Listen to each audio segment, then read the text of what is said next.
The morning sun hasn't reached the valley floor, but she's already moving. 15 years old, built like a wrestler, lungs that process thin air like yours process water. She's climbing a vertical cliff at 4,000 meters above sea level, and she's not even breathing hard. She is Denisovan, and in about an hour, she's going to do something you couldn't do with 1,000,000 years of training. Her face would stop you cold if you saw it today, wide as a dinner plate, jaw like a cash register, forehead that slopes back into hair thick as a bear pelt. But those eyes, dark brown, intelligent, scanning the cliff face above, those eyes are planning something. Below her, the rest of the hunting party waits. Her father, shoulders broader than any human alive today. Her uncle, whose nose was broken by a yak horn and healed crooked. They're not moving. Haven't moved for 3 hours. Because up above, at the cliff's edge, a blue sheep is about to make a fatal decision. The wind shifts. The sheep catches a scent, not human. The Denisovans rubbed themselves with yak dung this morning. But something. It steps back from the edge. 1 step, 2 steps. Right into the kill zone the girl mapped yesterday. She doesn't throw the spear. That's movie nonsense. She plants it, angled up, and lets the sheep's momentum do the work. 900 pounds of falling mutton, brain-stemmed, before it understands it's dead. This is breakfast, at an altitude where your blood would turn to sludge. The girl, let's call her Dawa, meaning moon in the language her descendants will speak, doesn't know she's impossible. Doesn't know that in 40,000 years, scientists will insist humans couldn't live at this altitude without special genes. She just knows the mountain is home, the thin air is normal, and modern humans are soft as butter. Her people have been here for 100,000 years, maybe more. They watched the valley below fill with ice, melt, fill again. They saw species come and go like seasonal decorations. But the Denisovans remained, constant as the mountain, inevitable as winter. When Dawa skins the sheep, using a stone blade sharper than surgical steel, she's careful to preserve the hide intact. Winter is coming. Not next month winter, the kind of winter that lasts decades. The kind that's about to delete most life from the planet. But Dawa's people have survived worse. They've evolved something better than thick fur or hibernation. They've evolved the ability to see winter coming before it arrives. The sheep's liver is still warm when Dawa eats it raw, standing on the cliff edge, blood on her chin. The vitamins in that organ meat will keep her eyes sharp in the months of darkness ahead. She doesn't know the chemistry. She just knows what her grandmother taught her. The liver sees tomorrow. 40,000 years later, Tibetan hunters will perform the same ritual. They won't know why. They'll have forgotten they learned it from a girl with a face like a shield, who could breathe where angels suffocate, who saw tomorrow in a sheep's liver. The ghost people were real, and they were magnificent. His name doesn't translate. Nothing in your language captures the sound of ice breaking in spring, but that's what his mother called him the day he was born at 3,300 meters, in a cave that would someday be holy, in a body that shouldn't exist. He's 20 now. Dark skin, brown eyes that see too much, and something wrong with his blood that makes him special. When others gasp and faint at altitude, his heart beats steady as a drum. He doesn't know he's carrying a mutation that will save humanity. He just knows he can run up mountains while others crawl. Today, he's walking down from the roof of the world toward the valleys where the others live. The others, pale as cave fish, muscles like twisted rope, faces that jut forward like they're always leaning into wind. They smell different, like pine smoke and something animal. They speak in sounds that hurt Denisovan throats to make, but they have something his people need. They have women. The Denisovan population is shrinking. Same faces at every gathering. Cousins marrying cousins until the children come out wrong. His own sister was born with a head too large. Lived 6 days making sounds like a rabbit caught by an eagle. They need fresh blood or they'll strangle on their own genetics. So here he is, walking into a Neanderthal camp with a bag of obsidian blades that can shave hair and a plan that might save his people or get him killed. The Neanderthal girl sees him first. She's gathering pine nuts, and when she looks up, her green eyes, Green, go wide. Not with fear, with curiosity.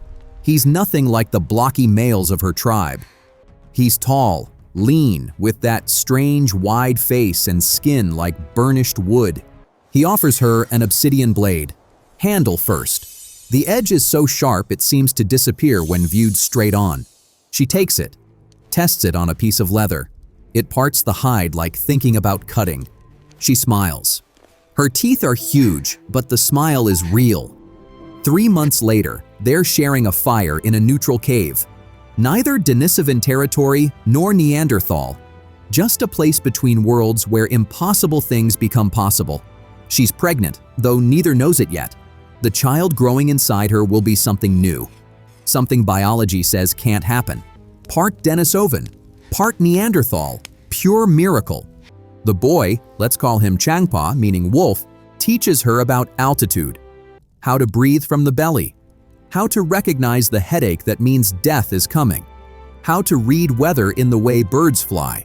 She teaches him about forests, which mushrooms kill and which heal, how to track elk through snow, where bears hide their kills. They don't share a language, but they share something deeper, the knowledge that their peoples are dying, that the cold is getting colder, that fewer babies cry in both their camps each year. They're not in love. That's a modern invention. They're in survival, which is harder and more honest. When their daughter is born, she has her mother's green eyes and her father's wide face. She can breathe at altitude but hunt in forests. She's proof that boundaries between species are just suggestions. That life finds a way, even if that way requires rewriting the rules of what human means. The ghost people didn't die out. They dissolved into us. Every time a Tibetan climbs Everest without oxygen, Changpa's mutation is winning. Every time someone survives a disease that should kill them, his daughter's hybrid immune system is fighting. Love doesn't conquer all, but sometimes it conquers extinction. The earthquake isn't natural, it's footsteps. 30 mammoths moving in formation across the Tibetan plateau, their tusks catching morning light like ivory spears. The matriarch, ancient beyond memory, wise beyond human understanding, leads them toward water she smelled from 10 miles away. Behind her, calves the size of modern elephants struggle to keep pace in the thin air. On a ridge above, invisible in fur cloaks that match the brown grass perfectly, 3 Denisovans watch. They've been watching for 6 days. Not hunting, not yet. Studying. The youngest, a girl of maybe 12, counts under her breath, marking which mammoth limps, which calf strays too far from mother, which bull is getting aggressive, isolated, stupid with hormones. She's learning the most important lesson of Denisovan survival. Patience is deadlier than spears. Her grandfather, 60 winters old, ancient for any human species, points with his chin toward the smallest mammoth. A yearling, probably 900 pounds, lagging because its left rear leg drags slightly. Injured in yesterday's river crossing. The girl nods. She sees it too. Tomorrow, maybe the day after, that mammoth will fall behind. And they'll be waiting. This is the high plateau 50,000 years ago. A world where humans aren't apex predators, but opportunistic scavengers with delusions of grandeur. Where a single mammoth could feed a band for a month, but approaching one wrong means decoration for its tusks. Where Denisovans have learned that the mountain itself is their greatest weapon. The old man remembers when the herds were larger. When you could stand on this ridge and watch mammoths flow past like a river of flesh, taking days to pass. Now, 30 is a large herd. The world is changing. Getting warmer some years, colder others, but always less predictable. The mammoths know it. The Denisovans know it. Everyone's running out of time. That night, in their cave 3,300 meters up, the Denisovans prepare. Not weapons. Those are ready, have been ready since childhood. They prepare their minds. The old man tells the story of the great hunt, when his grandfather's grandfather took down a bull mammoth by driving it off a cliff. How 7 people died in the attempt. How they ate for 3 months after. The girl sharpens her cutting stone, each strike precise as surgery. She's thinking about the mammoth's leg, how the injury will slow it, where it will stop to rest, which approach angle keeps her upwind. Her wide face, that distinctive Denisovan architecture, doesn't show emotion, but inside, she's writing the animal's death in advance. Tomorrow comes cold, the kind of cold that makes breathing hurt. The mammoths are moving again, but the injured yearling is struggling. It stops every 100 steps, trunk hanging low, sides heaving. The herd doesn't wait. Can't wait. That's the law of the plateau. Move or freeze. The Denisovans follow at a distance that would impress modern snipers, close enough to watch, far enough to remain furniture in the mammoth's peripheral vision. They're not chasing. They're escorting death. When the yearling finally collapses, exhausted, altitude sick, leg infected, they wait another hour. Then they approach. No dramatic spear throws, no battle cries. Just 3 humans with sharp stones and infinite patience, taking apart 900 pounds of protein with the efficiency of a Formula One pit crew. By sunset, they've cached meat in 3 different locations, buried in permafrost that will keep it fresh for months. The hide is already being processed back at the cave. The tusks, small but still valuable, will become tools. The ghost people weren't mighty hunters. They were patient recyclers. They let altitude, weather, and time do the killing. They just handled the cleanup. And that's how you survive 160,000 years on the roof of the world. Not through strength, through studying death until you recognize its footsteps from 6 days away. You're drowning, not in water, in air. Your lungs pull desperately, but the oxygen isn't there. Your heart hammers like it's trying to escape your chest. Vision tunnels down to a pinhole. This is altitude sickness at 4,500 meters, and you're about to die. She's standing next to you, breathing normally. Same altitude, same air. But her body is performing chemistry. Yours can't. She's 14, Denisovan, and she's watching you suffocate with the detached curiosity of someone who's never experienced what you're feeling. Inside her cells, something impossible is happening. Her EPAS1 gene, though she doesn't know it has a name, is regulating hemoglobin differently. While your blood turns to syrup trying to carry more oxygen, hers stays fluid. While your vessels constrict in panic, hers remain open highways.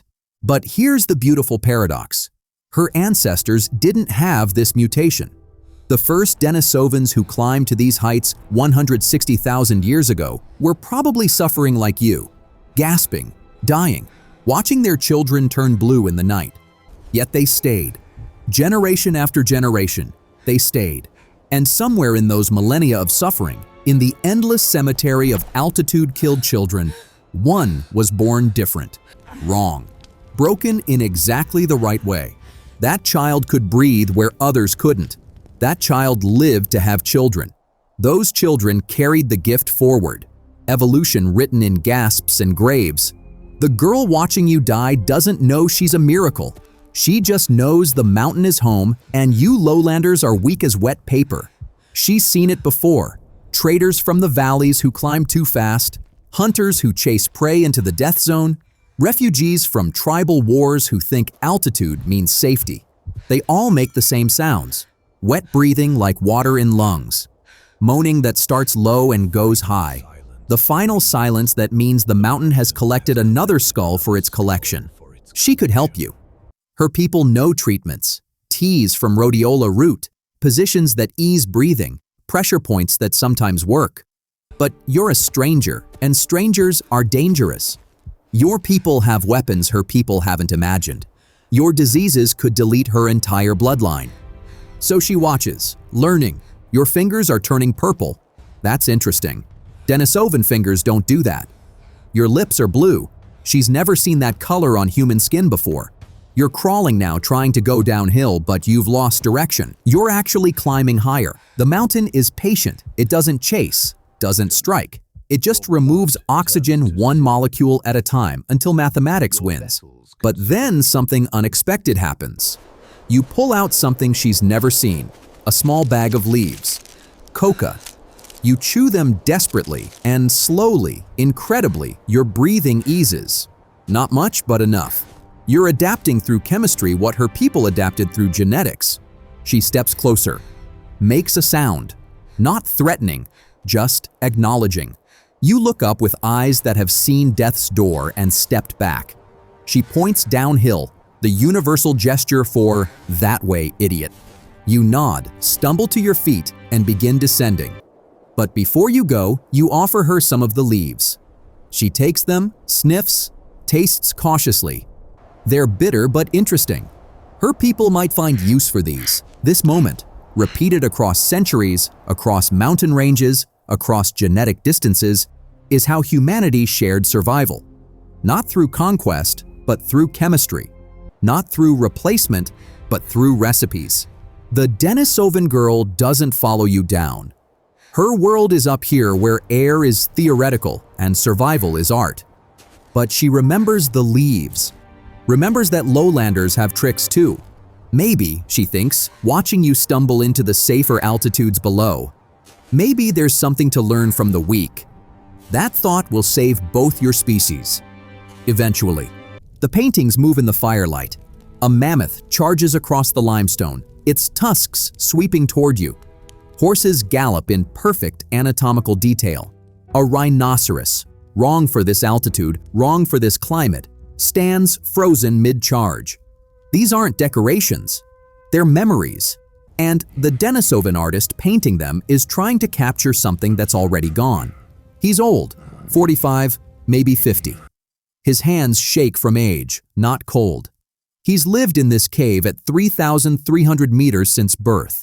Learned to walk on these stone floors, had his first kiss in that alcove, buried 2 wives and 6 children in the valley below. Now he's painting the world that used to be. The red ochre comes from a deposit 3 days' walk down the mountain. He carried it up in a bladder, mixed it with bear fat and his own spit to get the consistency right. The brush is yak tail, chewed soft at the end. Every stroke costs him. At this age, at this altitude, breathing is work, but the images must be preserved because the animals are leaving.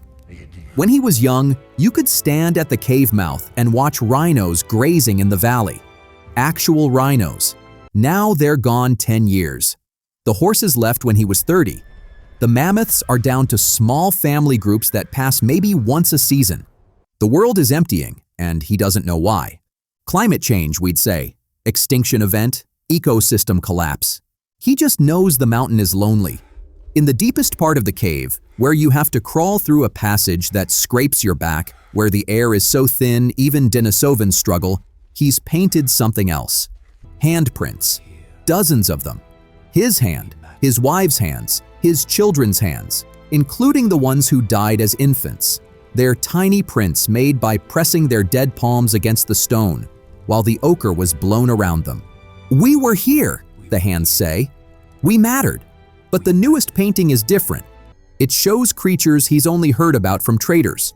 Thin people with bubble heads and straight faces. People who need special plants to breathe at altitude. People who throw spears impossible distances. People who are coming. He's painting Homo sapiens. Though he doesn't know that name, doesn't know they're related, doesn't know that in 3 generations, his people will breed with them until the word Denisovan becomes meaningless. He just knows change is coming faster than evolution can follow. The cave holds other secrets. In cracks he's sealed with pine resin are things he's saved. A perfect spear point his grandfather made. A necklace of cave bear teeth his first wife wore. A child's toy, a horse carved from antler with legs that move. He's creating a time capsule without knowing what time is. At night, when the wind howls through the valley like the world screaming, he sits by his paintings and talks to them. Tells the mammoth about the time he saw 100 of them moving like a brown river. Tells the horse about learning to ride. Yes, the Denisovans figured that out, though the knowledge will die with them. The paintings don't answer, but that's okay. They're not for him. They're for whoever comes next. Instructions maybe, or warnings, or just proof that someone loved these animals enough to capture them in stone and pigment. His breathing is getting worse. The altitude that never bothered him now sits on his chest like stones. His wide Denisovan face, built to process thin air, isn't enough anymore. The mutation that saved his people can't save him from time. But every morning he mixes new ochre, adds another animal, another hand, another memory, racing against his own ending to preserve a world that's already ended. The cave will remember long after the painter is gone. We'll remember until Buddhists make it holy, until scientists decode its secrets, until tourists come to stare at the ghosts of ghosts. The paintings still move in firelight, still charge and gallop and stand frozen, still remember when giants were real and humans were just another animal trying not to be eaten. The old man adds one last image before his hands fail completely. A human figure, arms raised toward a sun that's either setting or rising. He's not sure which anymore. It's both. It's always both. Listen, that's not wind. That's words. The Denisovans are singing, and the mountain is their amplifier. 5 women stand at carefully chosen points around the valley, places where stone formations create natural acoustic chambers. When they vocalize together, their sounds merge into harmonics that travel 20 kilometers. It's not beautiful by our standards. It's functional. It's survival. It's the internet before electricity. The lead singer, a grandmother whose vocal cords are scarred from decades of projection, begins with a low drone that makes your chest cavity vibrate. She's announcing, "We are here. We are many. We are not prey." Every predator in 10 kilometers hears that sound and thinks twice. But the real message is more complex. Embedded in the harmonics are variations only Denisovans can decode. The grandmother is actually saying, "Mammoth herd moving north-northwest, 3 days out. 2 young, 1 limping. Water at the blue stones is frozen. Neanderthal traders expected next moon." This is how you run a civilization without writing. The Denisovan throat is built different, wider, longer, with resonance chambers that don't exist in modern humans. When they speak, if you can call it speaking, it's at frequencies that travel through stone. They can stand inside a cave and be heard clearly outside. They can whisper into rock formations and have the message emerge from cracks 100 meters away. The young learn by breaking their voices. Children spend years practicing with river stones in their mouths, learning to project around obstacles. Teenagers compete to see who can throw their voice furthest. Adults use it for everything from hunting coordination to finding lost children in blizzards. But there's another layer, a sacred layer. Some sounds, the grandmother knows, attract. Others repel. One specific frequency, achieved by precise throat constriction, triggers avalanches. Another makes horses nervous. A third, almost subsonic, vibrates in the frequency that humans feel as dread. She's teaching this to her granddaughter now. A girl with the typical wide Denisovan face, but something special in her throat structure. An extra fold that creates harmonics nobody else can produce. She's a prodigy, a voice that comes once a generation. The girl sings, and birds fall silent. Sings again, and they resume. She's learning their language, adding it to the Denisovan repertoire. Soon she'll be able to call eagles down from clouds, summon ravens to fresh kills, warn sparrows of approaching storms. Modern humans will inherit fragments of this ability. Mongolian throat singers, without knowing why, will find certain resonances that make them feel ancient. Tibetan monks will discover that specific chants help with altitude. Alpine yodelers will unconsciously use frequencies that travel efficiently through mountain air. But they'll never achieve what the Denisovans could. That ability to turn landscape into instrument, to make mountains speak. The grandmother is singing history now. A vocal record of every successful hunt, every harsh winter survived, every birth and death that mattered. Her granddaughter listens with the desperate attention of someone who knows she's becoming a library. When the old woman dies, soon, her breathing says, these songs must continue. The tragedy is that they won't. In 2 generations, Denisovan throats will blend with sapiens anatomy. The unique structures will average out. The frequencies will narrow to human normal. The mountain will fall silent. But for now, for this moment, 5 women are turning the Tibetan plateau into a speaking drum that can be heard in dreams. They're encoding survival into sound waves. They're uploading civilization into echo. The last pure Denisovans song will be sung by the granddaughter 50 years from now. She'll be trying to teach it to her half-sapiens children, but their throats won't shape right. The sounds will come out human, understandable, small. She'll keep trying until her voice breaks permanently, scarred from attempting the impossible.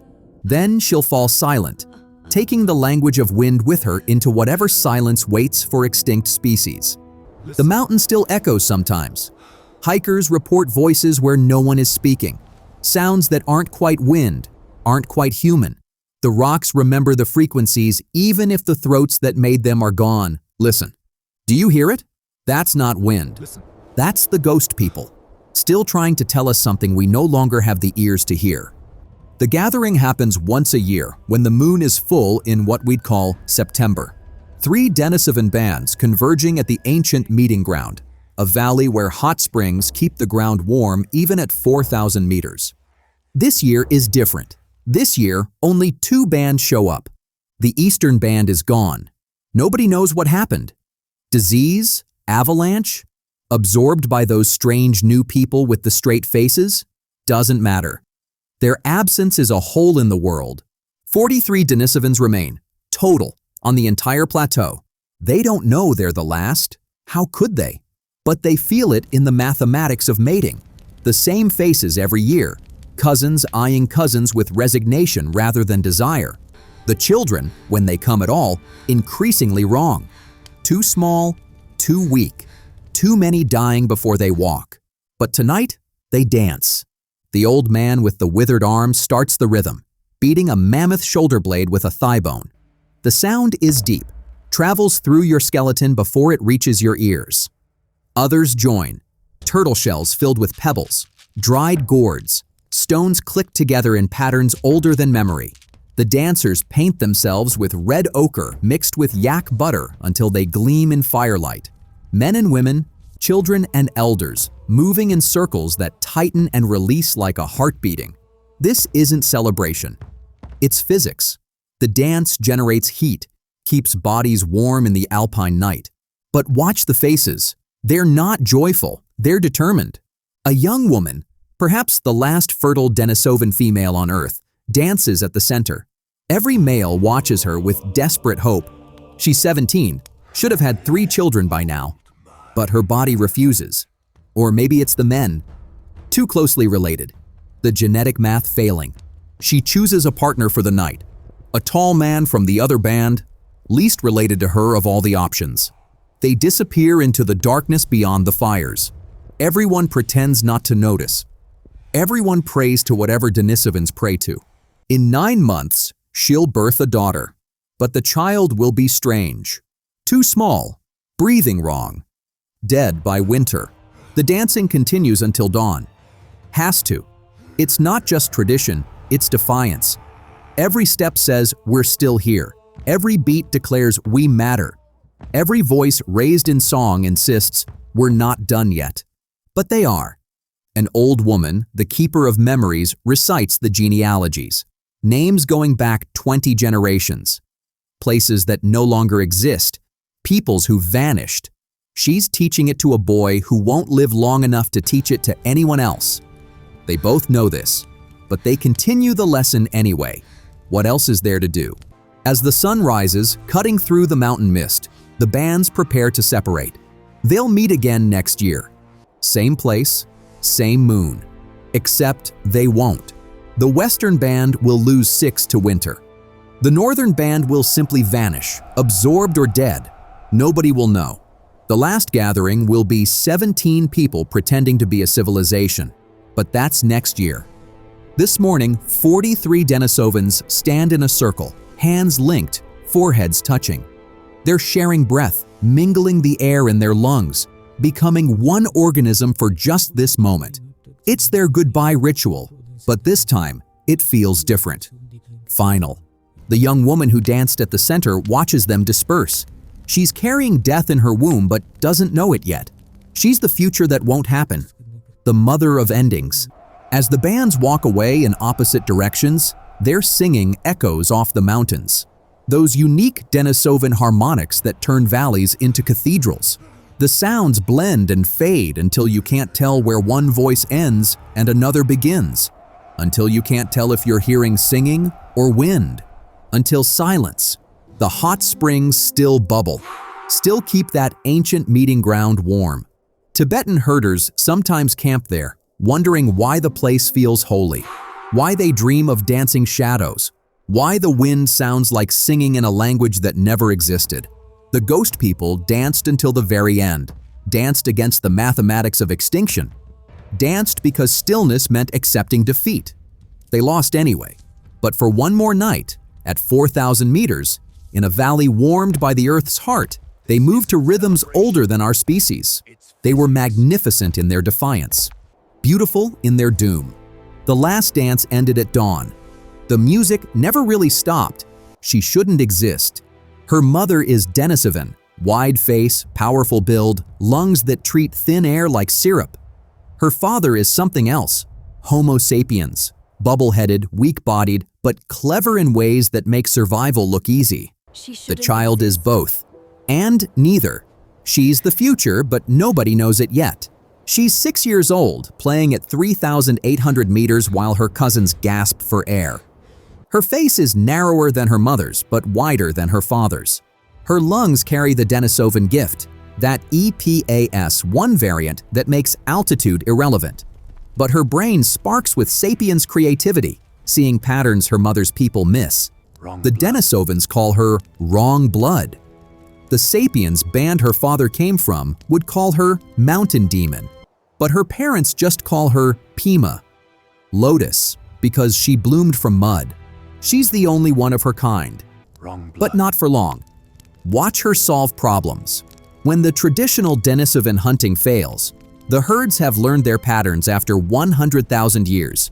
She invents new approaches, driving prey with fire, creating bottlenecks with moved stones, combining Denisovan patience with sapiens' imagination. Her mother watches with pride and terror. Pride because her daughter is brilliant. Terror because brilliance without others like you is loneliness that kills from inside. The child doesn't know she's lonely. She has the mountain. She talks to ravens in their own language, a gift from her Denisovan throat. She reads weather in cloud formations like her sapiens father taught her. She is becoming something unprecedented, adapted to everything, limited by nothing. At night, she dreams in colors neither parent can see. Her hybrid brain processes reality differently. Where Denisovans see survival and sapiens see opportunity, she sees poetry. The mountain isn't just home or resource. It's alive, breathing, thinking. These dreams will become legends. Stories of mountain spirits who could walk between worlds. Gods who breathed clouds and spoke avalanche. The mythology of Tibet will carry her forward in whispers and prayers. But for now, she's just a little girl whose blood doesn't match anyone else's. Her mother is pregnant again. Same sapiens father. He stayed, against all cultural logic. The new child will be like Pima. Then another. Then another. Each one carrying the altitude gift forward, wrapped in bodies that can survive at sea level too. Pima doesn't know she's the first of a new kind of human, the prototype for every Tibetan who will ever live. She's just a child playing with yak calves, singing to herself in harmonics that make rocks vibrate, solving tomorrow's problems with yesterday's wisdom. When she's old enough to mate, with whom? There's no one like her. She'll choose a full sapiens man. Their children will be quarter Denisovan, still enough for the altitude gift, still enough to survive where others die. Those children will have children. The gift will spread, dilute, but never disappear. It will sleep in cells, waiting for altitude to wake it up. Every Sherpa guiding Everest climbers will carry Pima's inheritance. Every Tibetan mother giving birth at 5,000 meters will channel her strength. She'll die at 34, old for her time, surrounded by grandchildren who look more sapiens than Denisovan. She'll die knowing her kind is vanishing into something new, not extinct, transformed. Her last words, spoken in a language that's half growl, half song, translate roughly to, "The mountain remembers." It does. Every time someone climbs too high and survives, the mountain remembers Pima. Every time a child is born at altitude and thrives, the mountain remembers. Every time someone looks at Tibet's impossible heights and calls them home, the mountain remembers the girl who shouldn't exist. The ghost people didn't die. They became us. One impossible child at a time. Pima was the first. The bridge. The proof that species boundaries are just suggestions when survival is at stake. She's in your DNA right now. If you've ever caught your breath quickly at altitude, if you've ever felt mysteriously at home in mountains, if you've ever dreamed of places you've never been but somehow recognize, that's Pima. That's the ghost people. Still here, still breathing where others can't, still impossible. You don't know it, but you died yesterday. Should have anyway. That virus that gave you a mild fever? It was trying to delete you from existence. But something in your cells fought back. Something that shouldn't be there. Something impossible. Denisovan DNA. The ghost people's revenge on extinction. Fast forward to today. A Melanesian child in Papua New Guinea laughs as she plays in tropical heat that would have killed her Denisovan ancestors. But she carries their gift. Up to 6% of her genome is pure ghost. Not the altitude genes, different ones. Genes that fight parasites her sapiens ancestors never met. Genes that recognize viruses that won't evolve for another 1,000 years. She is tomorrow's survival, coded in yesterday's extinction. The Denisovans are gone. Have been for 30,000 years, maybe more. Their last pure descendant probably died alone, confused why the world emptied of their kind. But they're also everywhere. Billions of humans carry their fragments. Every survived plague, every conquered mountain, every adapted trait whispers their name. Here's what we know now. The ghost people saved us. Multiple times. When modern humans hit Tibet 30,000 years ago, we should have died. The altitude should have deleted us like it deleted everything else without specialized evolution. But we'd bred with Denisovans just before, picked up their EPAS1 variant like stealing fire from gods. Within generations, humans were living at 4,000 meters, thriving where we should have been gasping. When diseases swept through Asia, diseases that had millions of years to perfect killing primates, we survived. Why? Denisovan immune variants collected from their deep history with Asian parasites. We borrowed their antibodies, inherited their hard-won resistance. Even now, in 2024, scientists keep finding Denisovan gifts hidden in our cells. Genes that help metabolize fats differently. Genes that affect brain development. Genes that might explain why some people never get certain cancers. The ghost people are still saving us from futures we haven't reached yet. But here's the beautiful irony. They couldn't save themselves. All their adaptations, all their evolution, all their impossible survival skills meant nothing against one simple fact.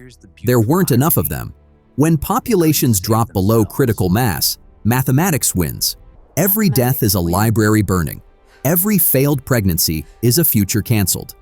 They bred with us not for love, but for survival, trying to upload themselves into a more successful species. It worked, but at a cost. They don't exist anymore. We do. We're the walking graveyards of their genius, the living monuments to their desperation. A Tibetan grandmother teaching her granddaughter to breathe at altitude doesn't know she's channeling Denisovan wisdom. A Papua New Guinea warrior surviving a parasite that should kill him doesn't know Denisovan antibodies are winning a war in his blood. A Russian child with unusual cold resistance doesn't know ghost people are keeping her warm. We are all part ghost, all carrying fragments of the impossible. All proof that extinction is negotiable if you're willing to dissolve into tomorrow. The Denisovans lost everything and won everything.